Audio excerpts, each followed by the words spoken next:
So today we are going to learn about excretion. You guys have already basic idea about excretion. Who will tell me the definition of excretion? Yes. Removing toxic waste products from metabolism. Very good. If we make this definition very simple, the definition is removal of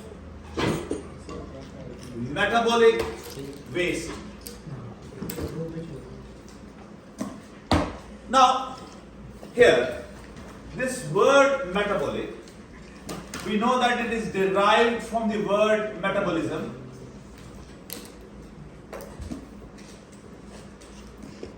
And the word metabolism, it means chemical reactions that are taking place not only inside our cells, inside our body, everywhere, right? Wherever those chemical reactions are taking place, that's called metabolism. Now, whenever chemical reactions take place, we get products. We can also call them as metabolites, right? Now, let me simply write down that products of metabolism are called as metabolites. Now these metabolites, they can be toxic. Now as these metabolites, when they will be toxic, they must not stay inside our body. They must be removed outside of our body. So whenever these toxic molecules are removed out of our body, that will be called excretion. Now one simple example of excretion I am going to give you. Whenever respiration takes place, what is the definition of respiration? Yes, boys. Breakdown of CH bonds. Breakdown of CH bonds, breakdown of glucose, right? We can write both definitions. One is simpler, one is a bit complicated, right? So whenever respiration takes place, let me write down the chemical equation of respiration. C6H12O6. This is glucose, right? Joined with 6 molecules of oxygen. And it breaks down into 6 molecules of water and 6 molecules of carbon dioxide. Now, this both products of the metabolism of the glucose, which is carbon dioxide and water, these are both metabolites. We will call them as metabolites because these are produced in response to metabolism. Now, water is not toxic, but carbon dioxide is. If you guys remember, we did discuss about the carbon dioxide yesterday, right, in the last lecture. So this carbon dioxide must be removed outside of our body. Even this water, if it is excess, it also must be removed out of our body, right? Excess is also bad. Osmoregulation, we'll talk, that is the next topic, inshallah. Now, when we exhale, what is coming out? Carbon dioxide. Not only carbon dioxide, water vapors are also coming out. People like me, when we clean our glasses, usually what do? Right? Water vapors come over here and then we use those water vapors to clean our glasses. So this water which is coming out and this carbon dioxide, that is in response to the metabolism of glucose. And as we are exhaling it, which is a product of metabolism, we are excreting. Even when we are exhaling, we are excreting, right? We also excrete when we sweat. Now, our sweat does contain water, but there is urea as well. Sometimes in our sweat there is lactic acid as well, right? So when there is urea, when there is lactic acid, urea and lactic acid are produced because of what? Metabolism. Chemical reactions taking place in the body, right? Inside the cells. So even when we are sweating, we are excreting. Now, next thing which we are going to talk about in detail, that is the urea formation, the urination. Remember one thing, basically whenever we talk about excretion, we only talk about one thing, that is urination. When we are urinating, at that time basically, or most of the metabolites or most of the toxic molecules we are getting rid of. Now, few things which we are going to discuss over here. First thing, whenever we eat some proteins, they are digested in our small intestine, right? When the proteins are digested in the small intestine, they will change into what? Amino acids. Amino acids are then absorbed into the blood. Now, let's suppose that this is what? This is small intestine. This over here is your liver. From here, a blood vessel is going from small intestine to the liver. I have taught you this. This is not one blood vessel. Many of them join together. Right? There is superior mesenteric vein, inferior mesenteric vein. I am not going into that detail. We have discussed that detail last year. My question, what is the name of this blood vessel? Hepatic. Very good. Hepatic portal vein.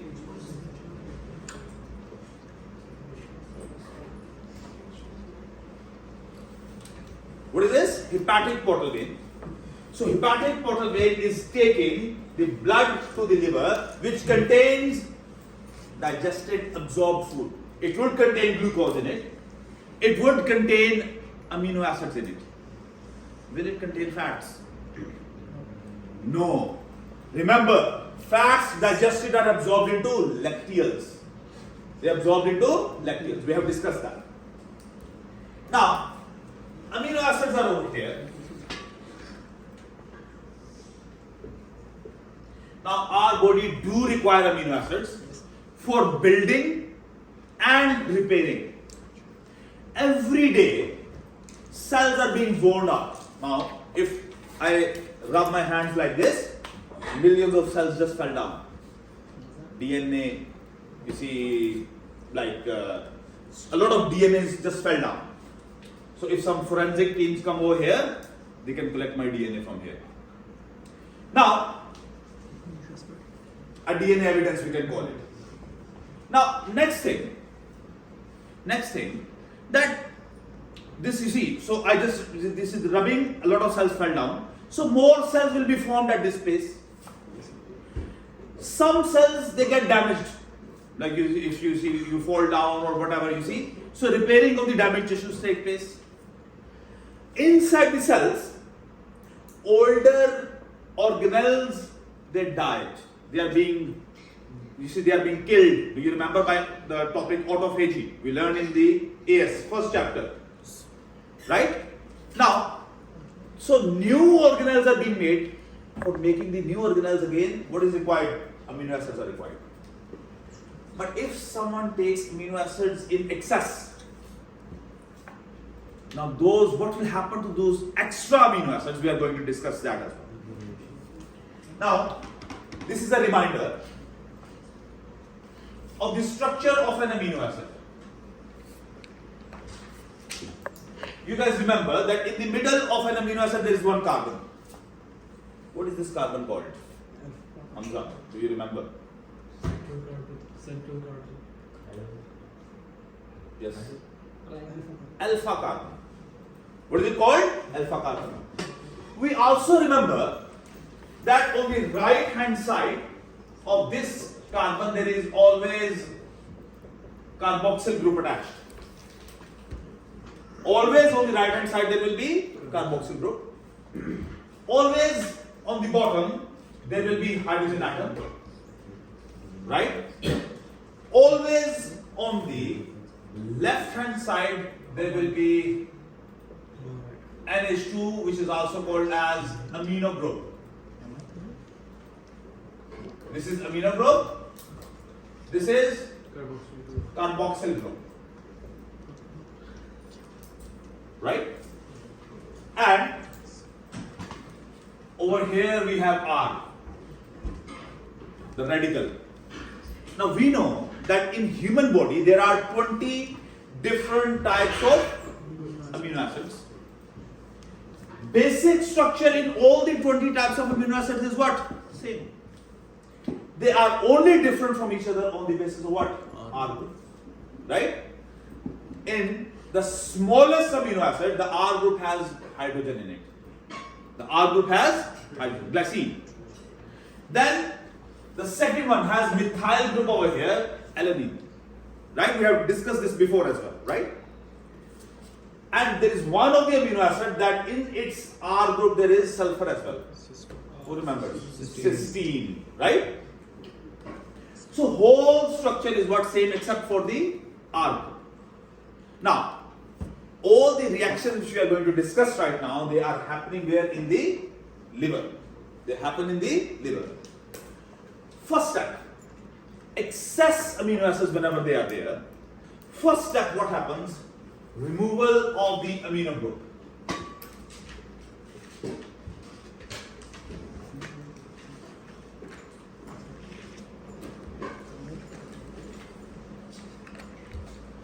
Now what will happen? This amino group will be removed. Tell me, is the valency of nitrogen complete? No. It will join with a hydrogen and NH3. Ammonia will be formed. What will be formed? Ammonia. Now, ammonia is highly toxic. Highly toxic. How? Let me explain it to you. Rather, let me ask this question from you. You guys learn chemistry. If ammonia joins with water, what will be formed? Nitric acid. Subhanallah. Astaghfirullah. Ammonium hydroxide. NH3 when it join with HOH. Can I write water like this? It will become NH4OH. Ammonium hydroxide. A strong alkali. You disappointed me. Now, so ammonium hydroxide will be formed. This ammonium hydroxide is a strong alkali, right? It will go into the blood. And what this ammonium hydroxide can do? It can raise the pH of the blood.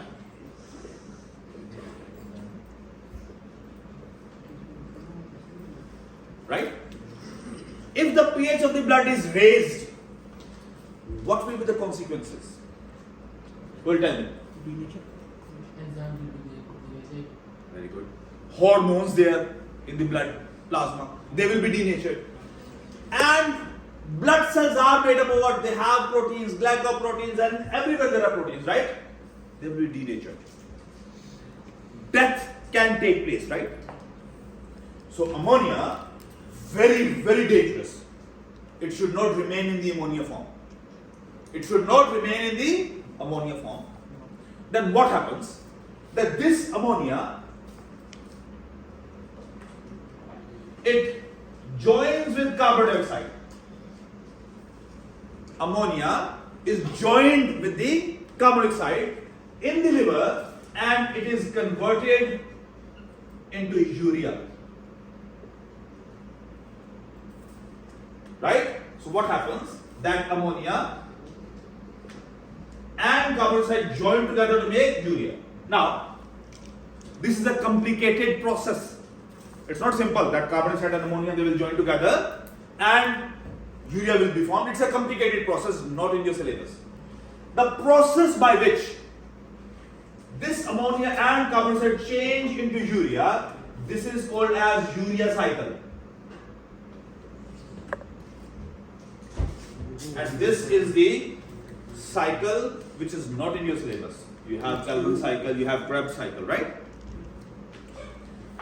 Now, the thing is, urea is also toxic, but less toxic than ammonia.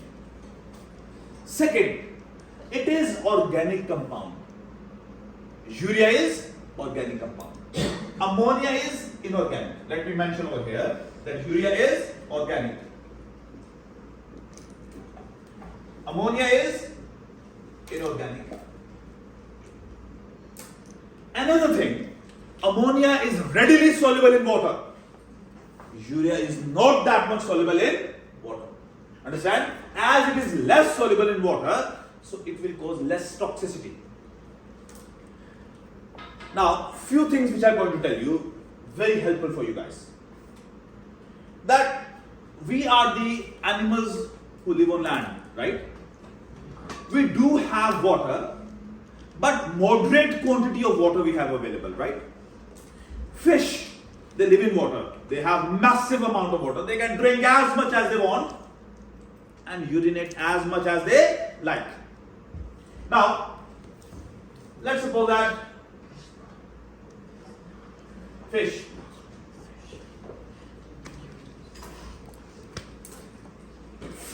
or all the animals, most of the animals that are aquatic, they do not produce urea, they only produce ammonia. They only produce ammonia. Now let me tell you one very important thing. To remove 1 gram of ammonia, 200 to 300 ml of water is required. It will be dilute enough so that it does not cause harm to the animal's body, to its proteins, right? So for that purpose, 1 gram of ammonia requires 200 to 300 ml of water. So what happens that these fish, they keep on drinking water, keep on urinating continuously, right? So it does not harm. Ammonia does not harm. We, living on land, moderate availability of water.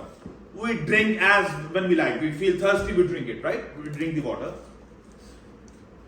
In our body, urea is produced.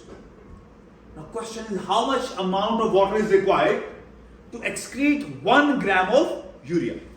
Now, 1 gram of urea requires 50 ml of water. Massive decrease. Where is 300 ml? And where is just 50 ml? Right? Just because that urea is less toxic. So our body can have it inside the body for a short period of time, not long period of time. Right? So we require less. And every human being, or a healthy human being, or a normal human being produces about 25 to 30 gram of urea every day. In one day, you are producing 25 to 30 grams of urea. Now, 25, if you are producing 25, the least quantity, right? Multiplied by 50. How much amount of water do you require to get rid of this urea? 1500 ml. Now, let me tell you that a healthy person, a healthy human has this, its urinary bladder has the capacity of near about 500 ml. And you go to loo 2-3 times a day. Loo is a fancy word for washroom, right? Toilet. So you go to loo 2-3 times a day, right? Just for urination. Just for urination. So what you are actually doing, you are getting rid of urea, right? And about 1.5 liters of water is going out of your body. And remember, osmoregulation is maintaining that water. Now remember one thing. if you will drink less amount of water, your urine color is darker. Is it true or not? And if you drink more amount of water, your urine color is lighter. Even the seasons also matter. In summer season, your urine is darker in color because you are sweating as well. You are losing water by sweat as well. And your kidneys are retaining water. We'll discuss that in the next topic, inshallah. In winter season, you are not sweating. Right? So you are not losing water through your skin. So at that time, excess water will be lost through the urine. Understand? So even that you see, causes the difference in the concentration of the urine. The darker the higher the concentration of the urine, darker the color. Lesser the concentration of the urine, lighter the color. Right? Next thing. This is urea. There is another excretory product, rather two more excretory products we are going to discuss. There is another excretory product produced inside our body and in some other animals. We will discuss that. And that is what? That is uric acid.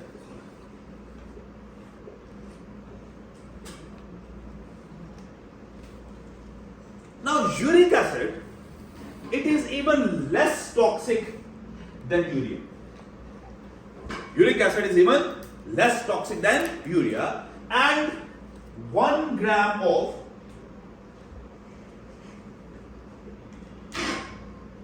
uric acid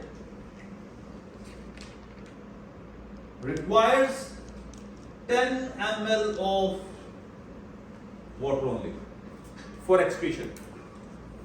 Right?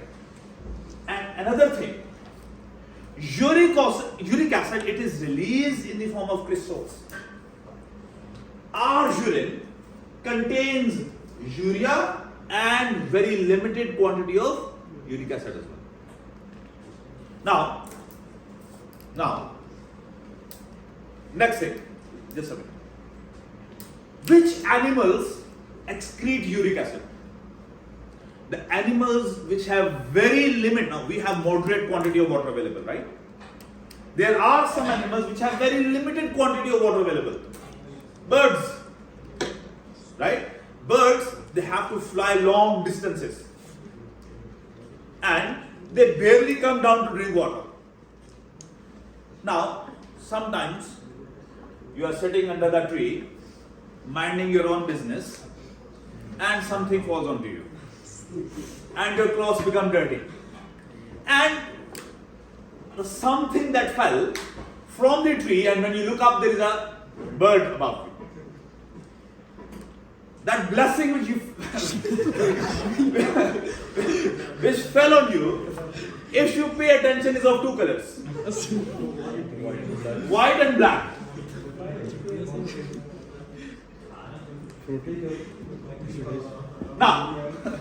Now let me pay attention. Let me tell you. The darker color, the blackish color, that is actually its feces. Right? Undigested food. And the whiter part is the uric acid, dissolved liquid. Understand? Now it shows one thing, that the birds have only one opening for ejection and excretion. Birds have only one opening for ejection and excretion. Now, in humans, the opening for the ejection, what do we call it? Anus. Ejection I am talking about. Ejection. That is injection. that is called what? Anus, right? In birds, that opening is called as cloaca.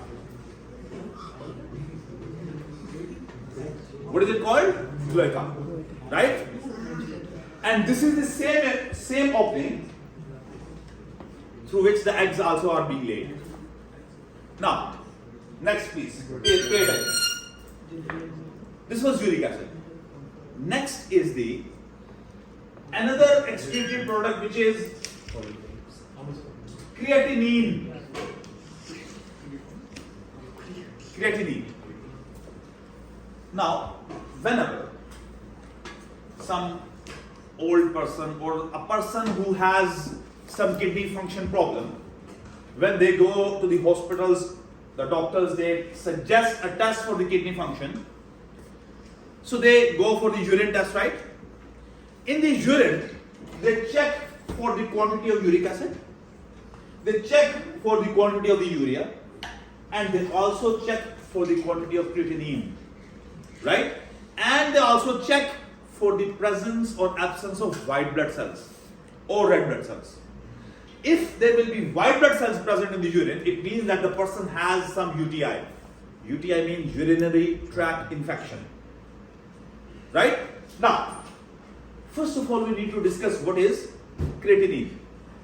Now, creatinine, it is actually, you see, you know that when a person will eat proteins, meat,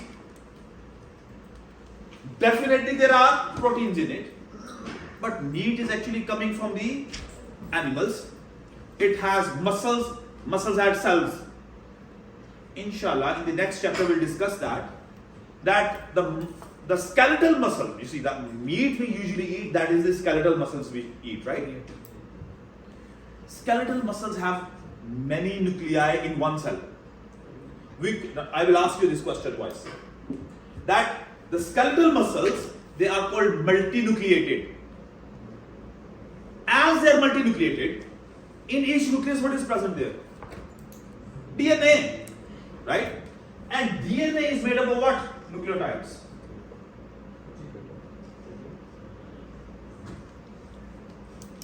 Nucleotides have what? Nitrogenous bases or not? Yes, they have. Yes, sir. Right? So, there are nitrogenous bases in the nucleotides.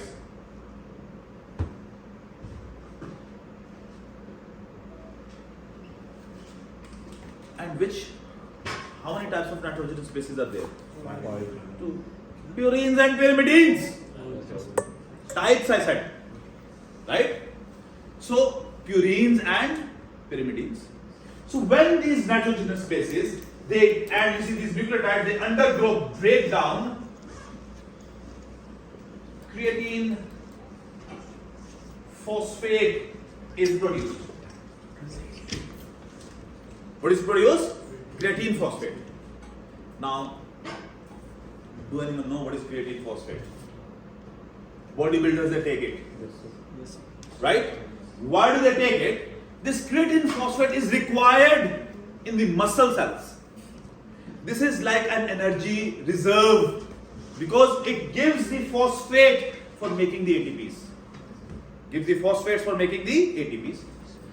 Eventually what happens? That this creatine phosphate, it breaks down to form creatinine.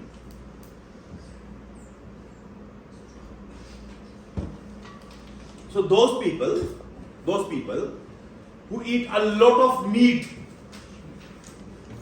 they can have higher creatinine level in their urine. Now, if someone's kidneys are not working properly, then you may have heard that doctor advised not to eat red meat, not to eat that meat, right? Not to eat pulses, right? Stay away from the proteins, right? And doctors also advise that you drink a lot of water so that these things, they are being washed away, right? So creatinine is another excretory product. Understand? So all these products, they are made during the chemical reactions. Now I explained everything. One question you should have asked me. You guys did not ask me. Sir, you did talk about amino group, changing into ammonia and then urea.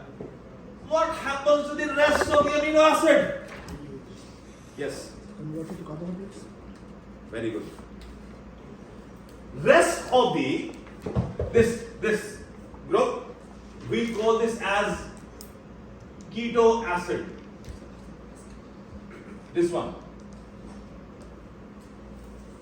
Now this one, then it is either becomes part of the respiration, right? Or it is converted into glucose and then into glycogen, or even converted into fats. Now remember the chain.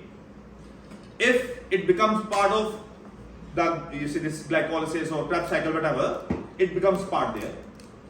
If still more is available, it will change into glucose.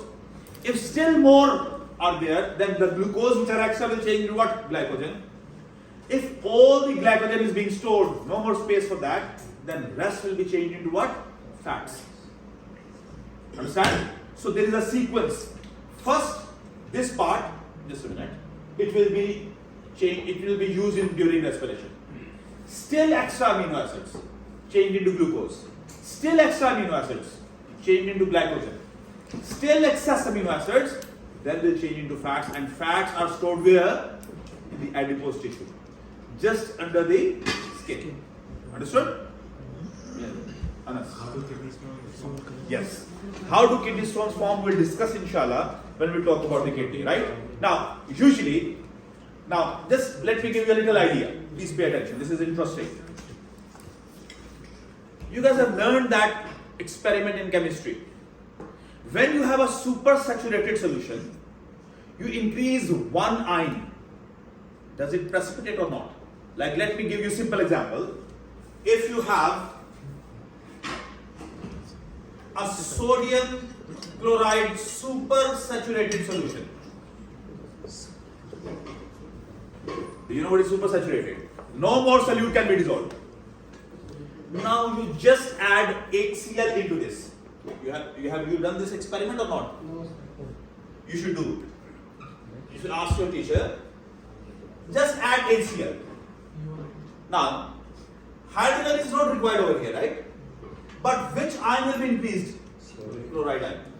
This excess chloride ion will join with the sodium and sodium chloride will precipitate. Same thing happens when there is excess ions of what? Oxalate ions. Right? And there is calcium ions as well. When they become too high, right? They both join and they make what? Calcium oxalate. Now most of the stones found in the kidneys, they are of calcium oxalate. There are other stones as well, right? We'll talk about them later. They are not in your syllabus, but we'll just discuss them. Understood everyone? Yes, anyone else had any question? Sir, what is the name of the part without Keto carboxylic acid. Right? I don't know if this name was written over there. Yes. Now, yes, very good question. What happens to the R group? Yes, you want to go outside? Yes. Listen, what happens to the R group? Now, if you guys remember, I told you, it becomes either part of the respiration or changes into glucose. That depends on the how long this R changes. Then, you see, definitely it will undergo a process where, you see, sulfur is used where in, you see, this acetyl CoA has sulfur in it. So, somewhere this product will be used. Yes, Asim? whichever food is there, follow this calcium ions should be eaten best? Yes, obviously. Which food? Now, it can be like, you see, when these kidney stones happen, the doctors, they advise not to eat meat and green, you see, the ones which have green leaves. Right? So, that is one of the, you see, how we can prevent it. And drinking a lot of water. Alright? Everyone understood this? Yes.